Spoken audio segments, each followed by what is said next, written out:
Good morning. Long run today. Always my least favorite day. But today's breakfast is, what are those called? French toast. French toast, homemade berry sauce, and real whipped cream. Yum. What's up? Good morning. Long run day today. Just doing my warm up. I warm up excessively slow. You can see Grandma in the purple. She's coming up on me. I do like a 10-11 minute mile, and then I stop and I stretch. I make sure I get everything like really going. Today I'm doing 2.5 hour run, and inside that run I'm doing 4 by 15 minute threshold pickups with 5 minutes rest between. So we'll see how they go. Got to do those at a pretty quick clip today for me. But yeah, so long run, here we go. Beautiful here in Utah. Okay, effort number 1 done. 15 minutes. I missed my mark by about 10 seconds per mile pace. But that's okay, because as you can see, I'm running up a canyon. And so I know once I upload my data, my NGP calculation on Trading Peaks where it adjusts for elevation, I'm going to be right on pace, if not a little bit below it. So I knew that, so I didn't get discouraged. I was watching my heart rate as it climbed a little bit, so I knew my effort was where it needed to be. But those are the things you got to know about your elements around you. Is, are you going up or are you going down? You could be going down a hill, be super stoked about your pace, but you're coming up short and not running in your zone. And so these are things that are important. Had I not known that I was running up a canyon, I'd look at my pace and be super disappointed. But instead, I'm stoked because I know I'm right where I should be on pace number 1. I got 3 to go, and today the running shoe of choice is the Ultra Paradigms. Ultra Paradigms, it's their max cushion shoe, still 0 drop, tons of toe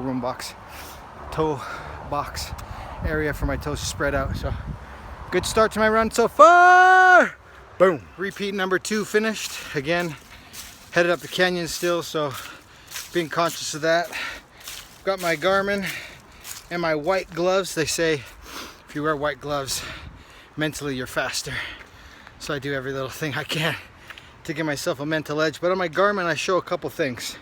I show my lap time because I'm doing intervals. I show my lap pace because I want to know how fast I'm going.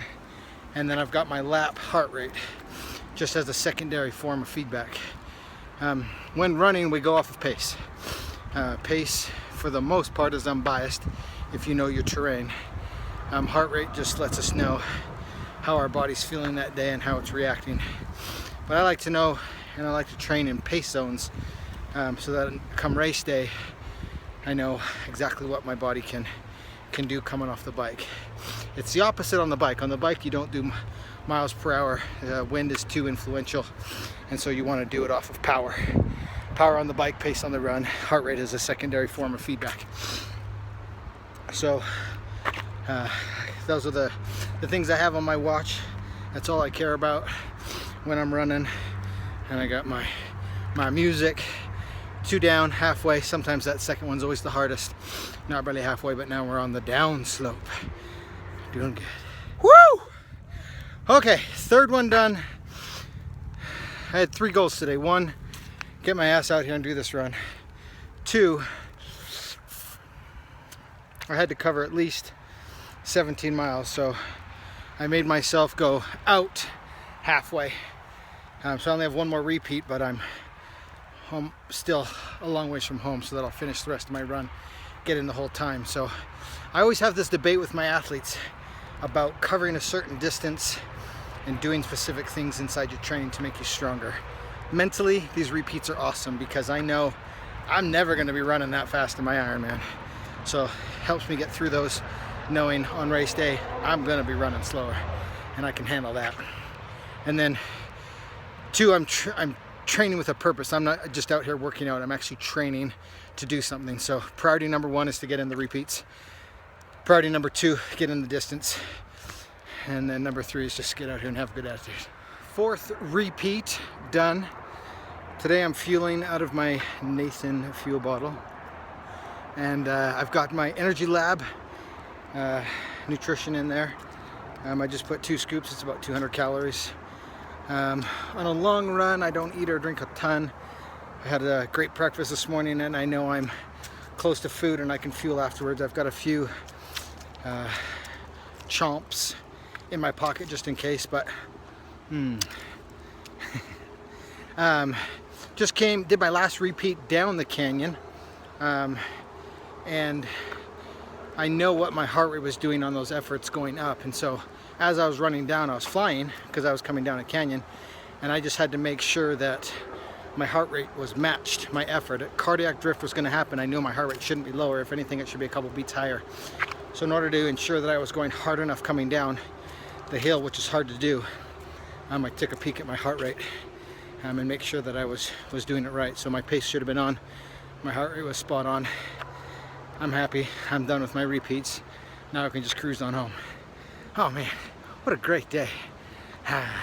Okay, so I finished my long run and I got fairly angry near the end of it, which is why I didn't do a video.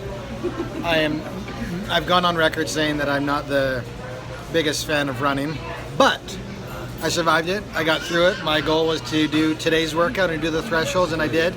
And I find myself back at Costa Vida, but today I'm enjoying some shrimp tacos. But the better news is 2 of my friends came in from Rhode Island. We've got BJ and Jess, and they supported me on the 50 when we were out there, and they took life by the horns, and they are just like jumped in their car, a small car at that, and they're just on a huge adventure.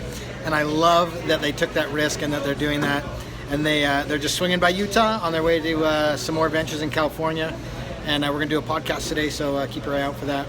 But dude, I just love it when people just follow their dreams and do something big and take some risks, because that's where you find the richest rewards. Dinner, leftover Chinese food.